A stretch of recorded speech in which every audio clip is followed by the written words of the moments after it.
Hi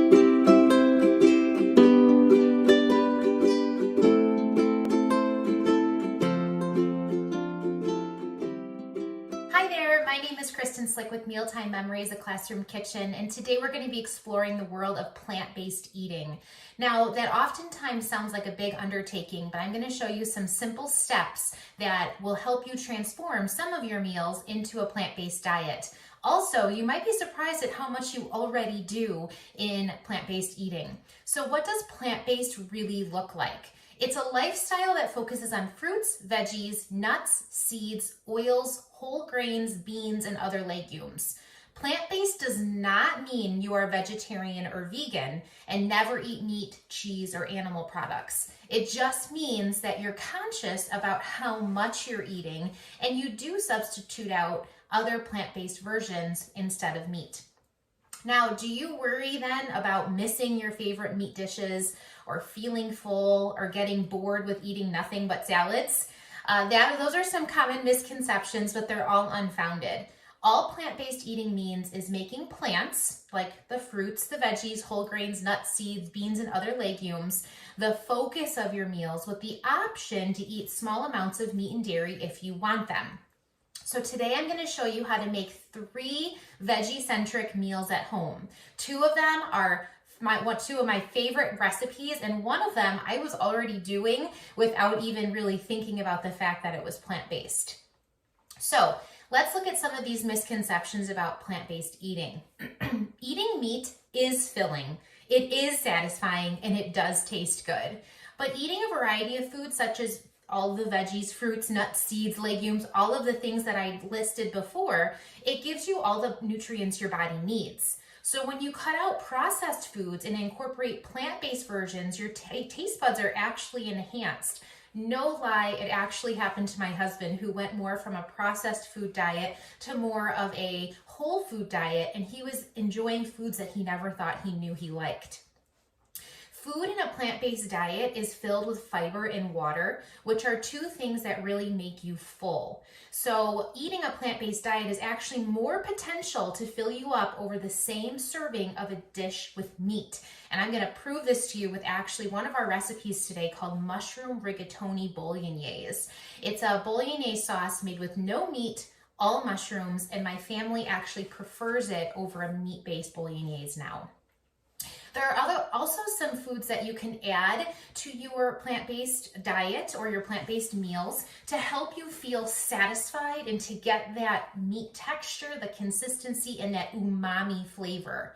Tomatoes, asparagus, cooked celery, onions, soybeans, mushrooms, soy sauce, Parmesan cheese or nutritional yeast, and even fermented foods like kimchi and sauerkraut give you that satisfying umami flavor that we typically find in our meat dishes.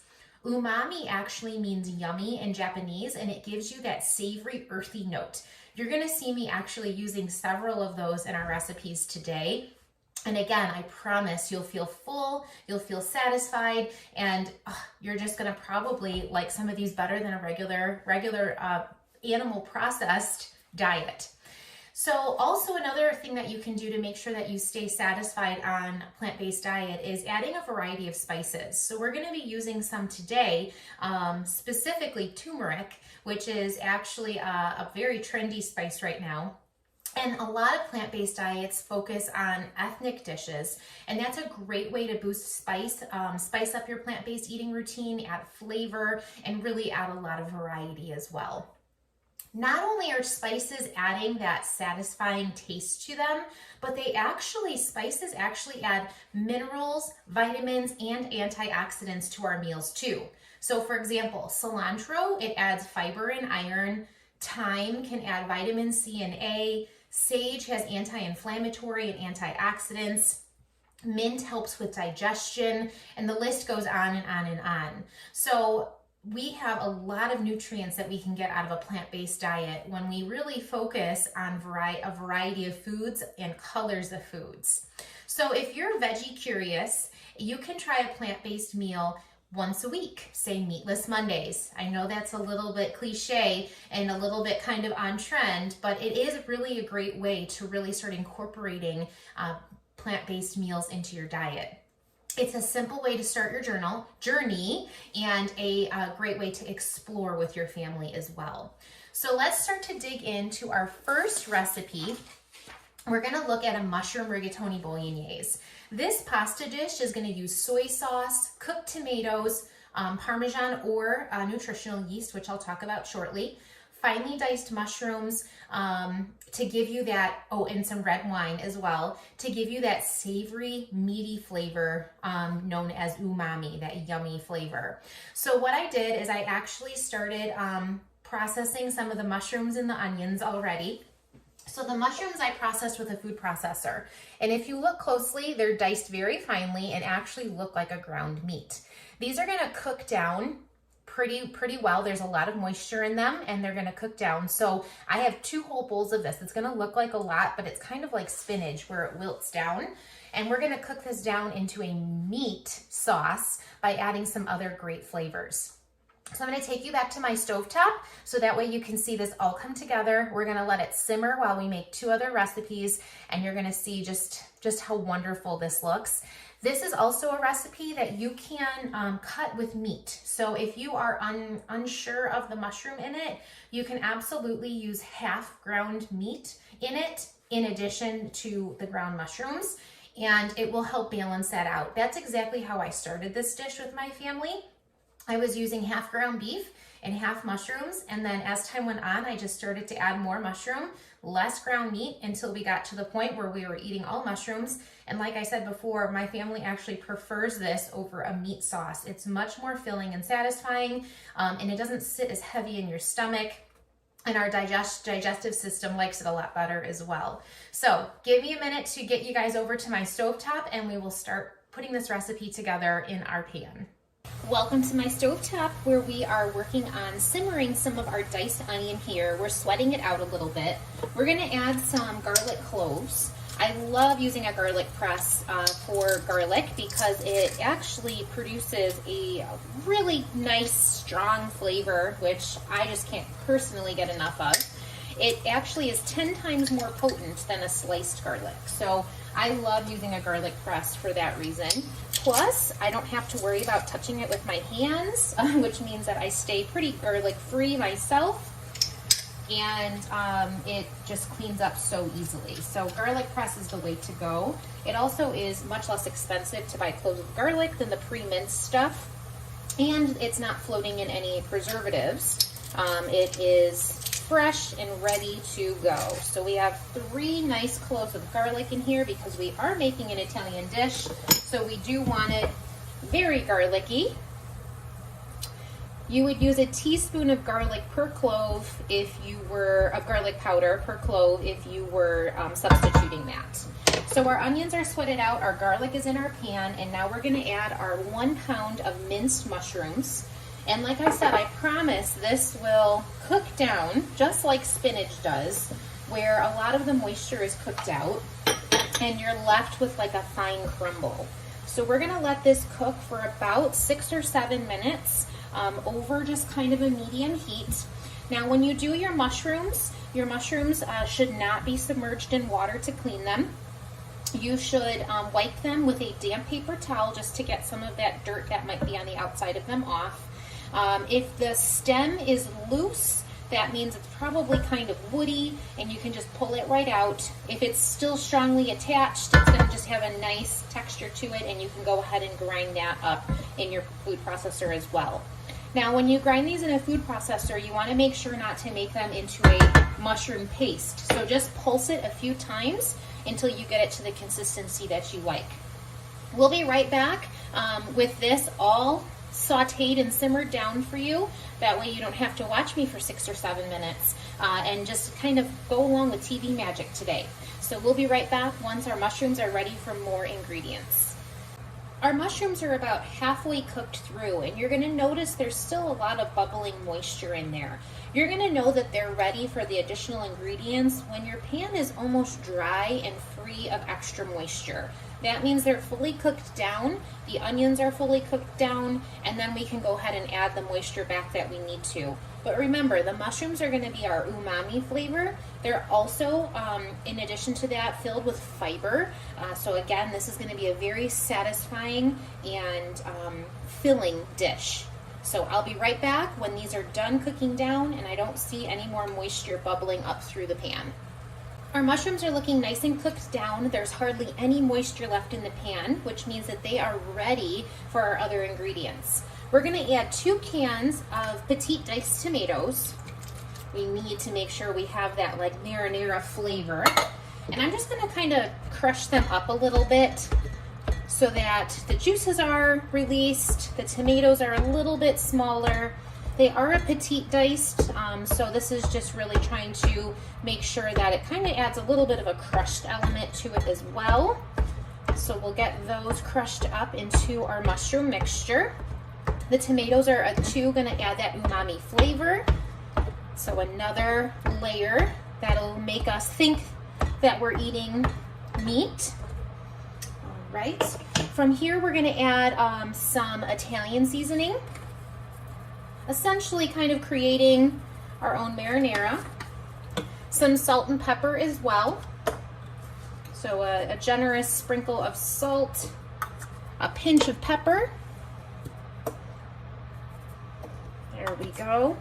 And then we're also going to add some soy sauce. And the soy sauce sounds so funny in a pasta dish, but it's really going to deepen the flavor of the mushrooms and really, again, fool our taste buds into thinking that we're eating meat. I also love adding red wine to this. It not only helps the color, but it just gives such a nice, deep, rich flavor. So we'll add a little bit of that. If you prefer not to use red wine, you can use a vegetable broth or a little bit of extra water. Now we're going to give this a quick stir. And our pasta is going to cook directly in this bolognese mixture. Oh my goodness, this smells so good. I could eat this with a spoon by itself. So that's why another reason I love this meal is because it's one pot. I don't have pasta going in one dish and this going in another dish.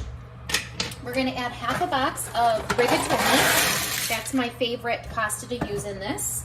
And then 2 cups of water. We do need to help that pasta along a little bit more rather than what's just in the dish. Remember, we cooked out a lot of it as well.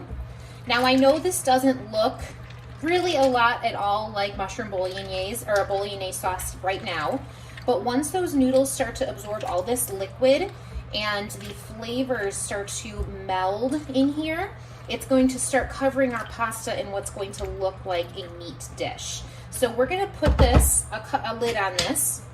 We're going to cover it for about 15 minutes and let it do its thing over a, let's see, like a medium-low heat, just so that it's not sputtering all over the place. And then we're going to come back to this after it's all pulled together and we're going to serve it up in a bowl. While this is cooking though, I still have 2 other recipes to show you. So let's get back over to the countertop where I can show you one of my favorite lunch recipes that I didn't even realize was, really think about it being plant-based until I started applying all of the elements of a plant-based diet. So catch me back over at the countertop. When I worked a full-time traditional teaching job, I often meal prepped my lunches just to make it easier in the mornings for myself. And one of the things I often made were salads. But then towards the end of my teaching career, quinoa started to kind of hit the market and it was a little bit more mainstream. So that started me making quinoa bowls. Now this was something, yes, in my head, I knew there wasn't meat in it, but I never really knew how I was fueling my body. And it was such a cool realization when I started to really get into plant-based eating to really figure out that this was actually better fuel than if I added meat to this dish. So this is a quinoa burrito bowl that I love to make, and they're great to prep many in advance. So 3 to 5 little bowls of these for your whole week. And you can you can make them many different versions of this.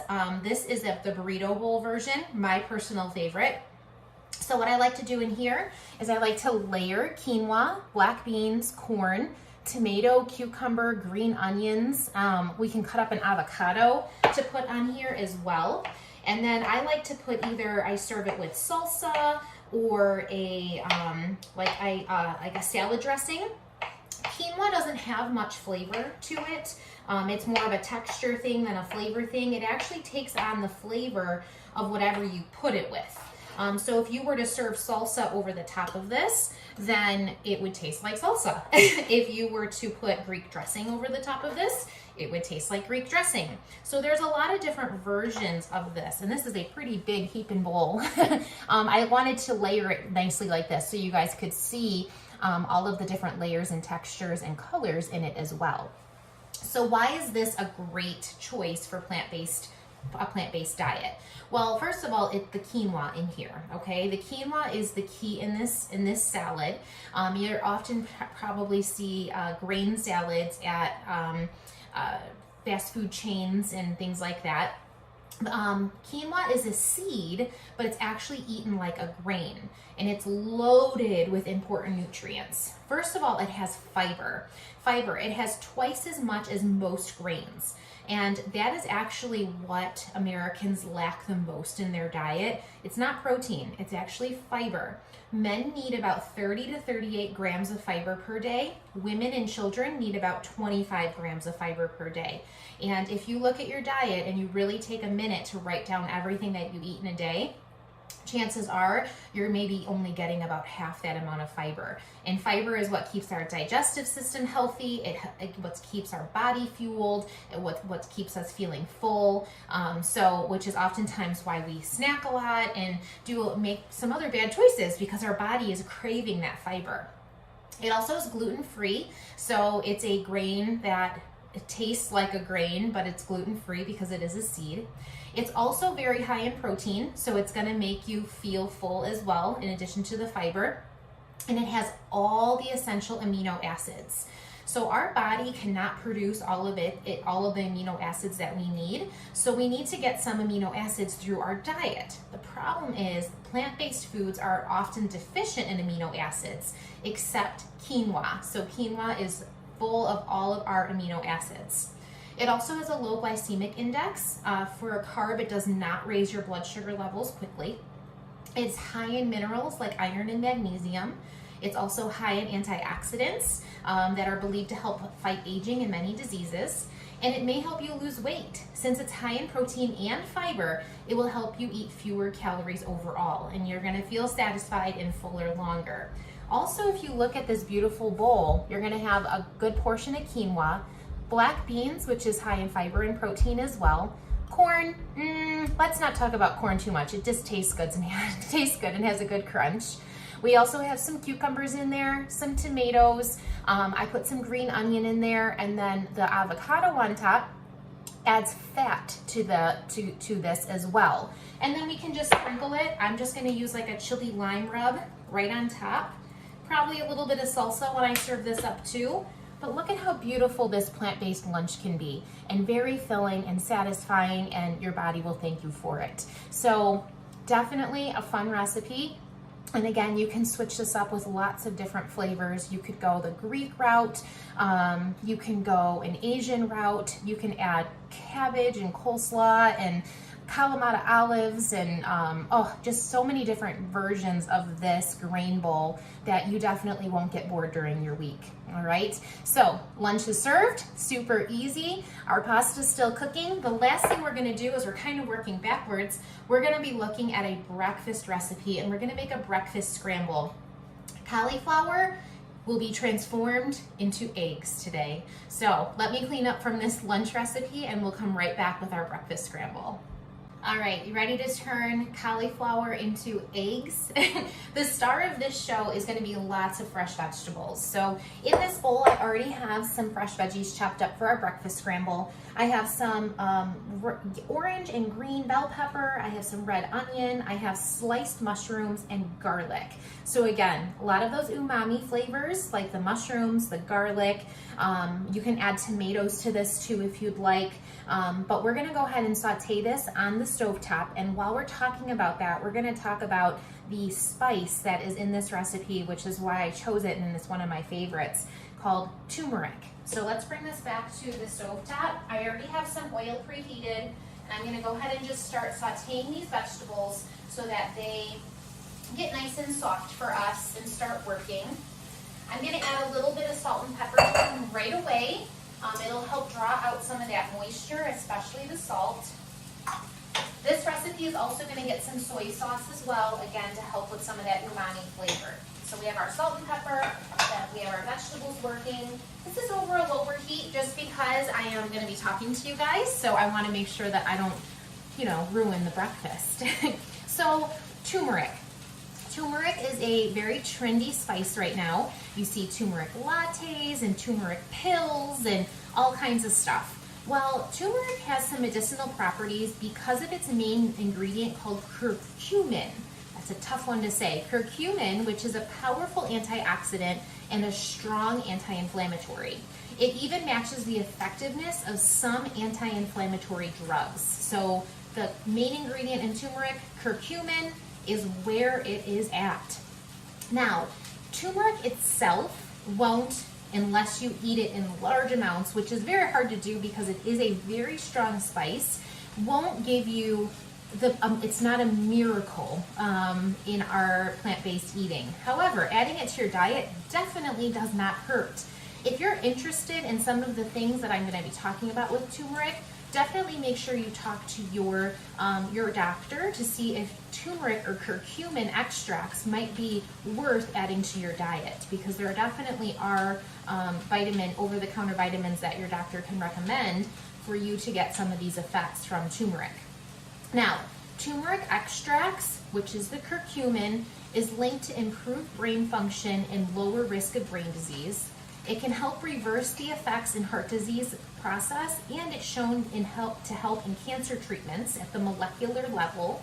Researchers are also using curcumin to help and prevent and treat Alzheimer's. Arthritis patients respond well to curcumin supplements. It also shows promise in treating depression, and it's popular as an anti-aging supplement. So you can see why this is such a powerful, trendy spice. Like I said, eating this breakfast scramble for breakfast with some turmeric in it isn't going to, cure all of these things from you in one sitting. It does have lasting effects though in a supplement form. So again, talk to your general practitioner doctor about adding supplements to your diet. But again, cooking with it is definitely not going to hurt. You're going to love the flavor of it. It's going to turn our cauliflower yellow, which is going to really make it feel like some eggs, and we're going to get some great antioxidants as we're eating our breakfast scramble, in addition to the awesome veggies that we're using as well. So I'm going to take you back to the stovetop where we're going to scramble up this breakfast now that our veggies got a head start, and we're going to check on our mushroom rigatoni as well. So we'll be right back. Our beautiful breakfast scramble is cooking away. We're going to go ahead and add our cauliflower to the pan now. Sometimes I add a tablespoon or two of water to help steam down that broccoli a little bit, but we do still want to have it have like an al dente bite to it. So we're not going to cook it so much so that it is mushy. So we're going to just flip this together. This is going to cook for about 5 or 6 minutes. Again, if you feel like the moisture in your pan is really dry or your veggies are sticking, go ahead and add a couple tablespoons of water to help that along. We're not going to be adding any additional spices like the turmeric or the soy sauce until the very end. So we're going to let this simmer, like I said, for 5 or 6 minutes until it's ready to be added with the spices. Our mushroom bolognese, I don't want to take off the lid because all of that awesome heat is staying underneath that lid right now, but it is nicely steaming, it's bubbling away, and it is really coming together. You can see that the pasta has grown in size, and it's all going to start to condense and create this beautiful, almost look like a bake in our pan. So we'll be right back when this actually has a little bit more time to cook down, when we can add the rest of our spices. At this point, our cauliflower and veggies are now ready for the rest of our ingredients. I did add a little bit of soy sauce, about a tablespoon to this. Next, we're going to add our turmeric. Now, turmeric is a very powerful, strong flavor, so definitely measure it out. I'm not usually one to measure while I cook, but turmeric is one I definitely measure. I'm also going to be adding some nutritional yeast, and we're going to talk just in a second about what benefits nutritional yeast brings to this and what flavors it brings to this. We're going to stir all this up. You're going to see that our veggies are going to turn yellow from the turmeric. I even use turmeric in my chicken noodle soup to kind of give it that bright yellow color as well. So it's a natural coloring as well. And this is going to cook just for a couple more minutes to finish cooking out some of that liquid because our vegetables still are cooking down. Cook out some of that soy sauce and just let all of these flavors meld together. Yum. Gosh, this looks so yummy. This you can nearly eat almost the whole thing in one sitting. The amount of fiber and vitamins in this are definitely going to make you feel like you had a giant omelet for breakfast. Now, nutritional yeast is a really neat product. It's actually specifically used for a food product. It is not a live product like traditional yeast. It's used in cooking and has a cheesy, nutty, savory flavor. Again, that's what adds that umami cheesiness to it, something that you might miss if you were to go plant-based. It can be found in the spice section or the baking aisle or by other gluten-free foods. It's fat-free, sugar-free, gluten-free, and vegan. It's a great source of protein, B vitamins, antioxidants, and trace minerals. Vitamin B12 is only found in animal products, so consuming nutritional yeast on a plant-based diet helps you to avoid becoming deficient in the vitamin B12. So how do you use nutritional yeast? Well, you can add it to dishes like this to give it that cheesy, nutty flavor. You can sprinkle it over pasta or popcorn, so you're going to see us using it over the top of our mushroom bolognese in place of Parmesan cheese. You can stir it into soups. You can use it as cheese flavoring in sauces. You can also use it as a thickener for soups and sauces as well. You don't need a lot of it. It does have a pretty strong flavor as well. And it essentially looks like fish food. It is a flake. And again, this is used specifically in cooking. So nutritional yeast is going to be used in 2 of our recipes. And again, super hearty, yummy, cheesy flavor that you might otherwise miss because you're just not used to not incorporating a bunch of cheese into your foods. So do you see how the nutritional yeast helped to thicken that sauce a little bit too? And as this sits and simmers, it's going to continue just to absorb it, and we have this essentially vegan omelet ready to serve up. Now our pasta is just about ready as well. I am going to remove the lid to give it a stir just to make sure that we're in the right spot with it. Oh my goodness. Look at this. Ooh. See how I told you those mushrooms were going to come together and make it look like a meat sauce? Yep, we're pretty much there, guys. I'm going to turn off the heat of our mushroom bolognese. Oh my gosh, look at this. So good. And we're going to let this just sit and kind of absorb all the remaining water for about 5 minutes before we serve it up and add some nutritional yeast to the top. While we let our rigatoni mesh together and really just create this beautiful looking bake, I'm going to give you a couple of suggestions on plant-based substitutions. So if you're looking to go dairy-free on your milk, you can use almond milk, coconut milk, cashew milk, soy milk, hemp milk, oat milk, rice milk, pea protein, or flax. The most popular ones right now being almond, coconut, and oat milk that you can find in your local grocery store. If you're looking to go dairy-free in your cheese brands, you can look at Treeline, Follow Your Heart, Kite Hill, or Go Veggie. For butters and oils, you can switch to veggie broth.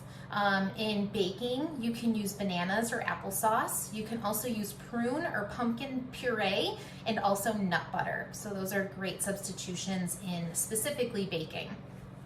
For eggs is kind of a tough one. I mean, we obviously just turned cauliflower into eggs, but you can use applesauce, mashed banana, you can use silken tofu, chickpea flour and water, cornstarch and water, or something called aquafaba, which is actually when you get a white can of white beans. It's the liquid in the white beans, so you can use that as an egg substitute as well. For meat and fish, most replacements are very processed, So use them to start, but then move to more whole food and less processed replacements. There's a lot in the frozen food section nowadays, especially with people looking to go more plant-based.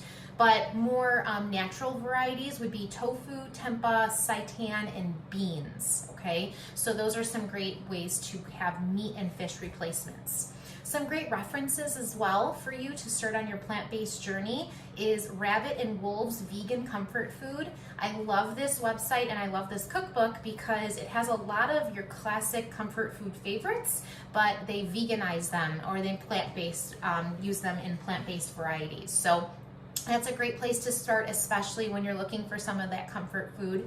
The other place I love is Forks Over Knives, and that is a website. It is, I think, several books, and they have some really great articles and recipes to get you started as well. What do you think of our creations? Breakfast scramble. You can easily serve this with a nice piece of toast with some jam.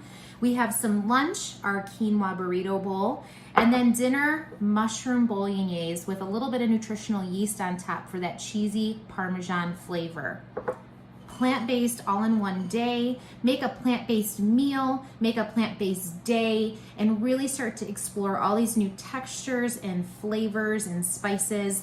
And I promise you will not feel lacking in any part of your diet. I'm Kristen Slick with Mealtime Memories, a Classroom Kitchen. Thank you so much for joining me today on our plant-based journey. I hope some of these gave you some inspiration and some places to start. I can't wait to cook with you in my kitchen again. See you next time.